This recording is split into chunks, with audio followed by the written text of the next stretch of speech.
This is the moment for Ordejon. You have the floor. Okay. Thank you, Mr. President. Thank you, friends. Since we are in a very close circle of friends, I have decided to make a quite personal talk instead of an institutional talk. I'm here representing ICMAB-CSIC, but my speech is going to be mostly personal than institutional. So, fuma como un carretero, which means closely, he smokes like a chimney. That was the mantra that Manuel would repeat every time, 20 years, every time that my name came up in a conversation with him.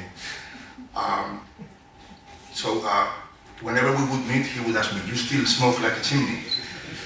Well, I don't smoke since 1992. So that's when I arrived to the US, to the University of Illinois as a postdoc. Of course, in Illinois, in December, 20 degrees below zero, only the Russians would continue smoking. Everybody else would quit smoking, and they had to quit smoking at the time. I had been just an occasional smoker anyway, so why and how Manuel knew that I smoked, and why this was in his mind all the time. So well, the answer I learned some time ago was the following. So during the last part of my PhD, my thesis advisor, which was Felix Indurain, was having a sabbatical leave at the Max Planck Institute, hosted by the group of Manuel in Stuttgart. So then we decided that I would take the chance of joining him for a couple of months to finish some calculations, some light calculations of my thesis, and just to spend some time there to see the environment and to work in the environment of Cardona's group. We thought it would be a very good training, and it actually, of course, it was. So anyway, Manuel was kind enough to worry about booking an accommodation for me through his assistant, but he did that. And at some point he asked Felix if I smoked, so he could book a room in which was smoking was allowed. And Felix just said, yes, he smokes like a chimney. So this got immediately recorded into the hard drive of Manuel, and it was there for almost 20 years, which was quite remarkable. So this story tells you several things about the personality and the character of Manuel. He had an outstanding, amazing memory, which didn't seem to have a limit. He had everything in his hard drive. He had a vast memory, but also a vast knowledge, a vast culture. But I'm sure that in the presentations later, this aspect will come several times. What struck me most about Manuel is that he cared.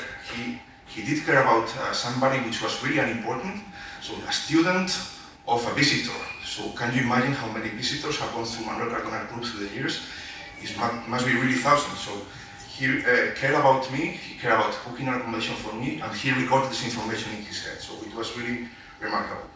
Probably for him, smoking was a tag that he could attach to my name and he could remember me.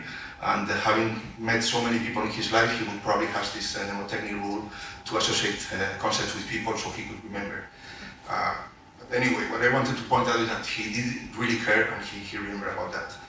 And that brings me to the second story, and that involves my coming to ICMAB in the first place, to Barcelona in the first place. And this was when I was finishing my postdoctoral period at Illinois. I was invited to give a seminar at Max Planck Institute in Stuttgart, but not at Manuel Cardona's group, but at Michele Parinello's group that had been established in Stuttgart 1 year ago.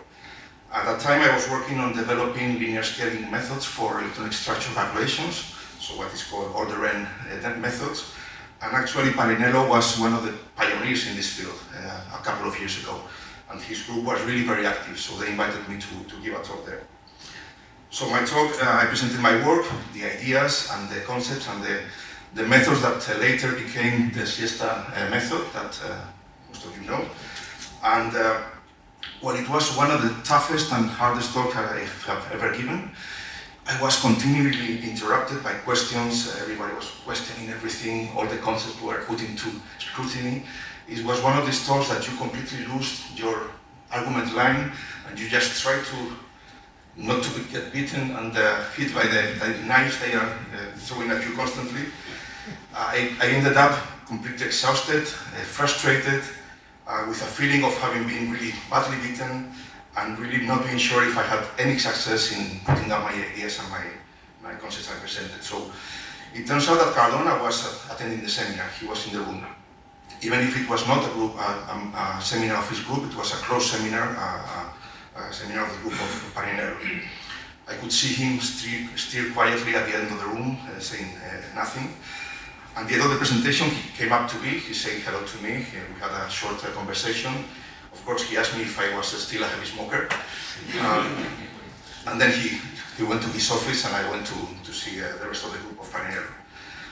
Apparently that was it, but it wasn't. So I learned some years after that after my presentation and my stay there, Cardona, at that time he was, as was mentioned before, he was the president of the Scientific Advisory Committee of the Material Science Institutes in Spain, CSIC.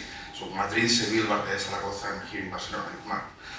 And he had been recommended for some quite time to have a theory group established here at ICMAB. And I'm sure Carlos will remember this very, very vividly. So I learned that after my talk, he made a few phone calls and he recommended that I would be a good candidate to be considered to come here.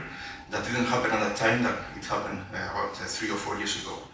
So of course, you can imagine that when I learned about this call from Cardona to the Institute, I was very, very much relieved. So my talk didn't go as badly as I thought at the end. So that's a second component that I wanted to stress about Manuel's personality. He didn't only care, but he would get involved. His participation in the advisory committee was not merely passive. He would take action, he would push people around to do things, he would follow the outcome of these actions, and he would really get involved. Of course, I understand that it was really a nightmare for the people who are the target of his pushing. I'm sure that Carlos has many stories of Manuel pressing him to do things. But that was him. He could not stay merely as a passive viewer. He had to act. So with these two stories, I just wanted to share with you to highlight these two aspects of Manuel. I'm sure that many other aspects will come up in the next presentations, in the next speeches, and I will not speak for much longer. I'll leave the other members of the desk to talk about their experience and to the speakers in the next sessions. I wanted to finish, nevertheless, saying again that Cardona was, as couldn't be otherwise, also strongly involved with ICN2, with the creation and development of ICN2. He was for many years member of the Scientific Advisory Board. He was not the president, but he was a member. Actually, he was a member until he died in 2014. As usual, he took a very active role in many of the important moments of the Institute, giving advice and taking actions, and to see this advice to be followed. For this, at ICN2, we are immensely grateful to him.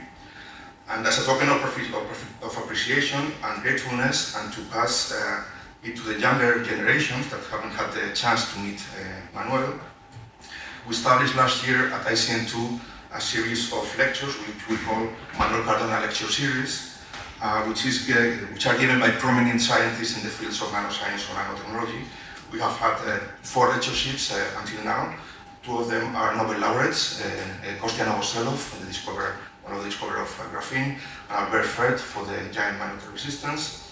We had an industrial researcher, Luigi Colombo, who is a leader in the field of growth of high-quality, large-area graphene by CBD. And we had recently Susan Troiler-McKinstry, who is currently Vice President of the MRS, of the Materials Research Society, and she will become President next year. So we hope that with this will be just a small contribution to keep the name and the figure of Manuel Cardona alive among the young generations here at the campus of the UAB. And with this I conclude. Thanks for the speakers of this table, thanks for the speakers that will come later for accepting to join us in celebrating Manuel's life and accomplishments. Thanks to the authorities, and thank to all of you for your participation, and I hope you will enjoy the program. Thank you.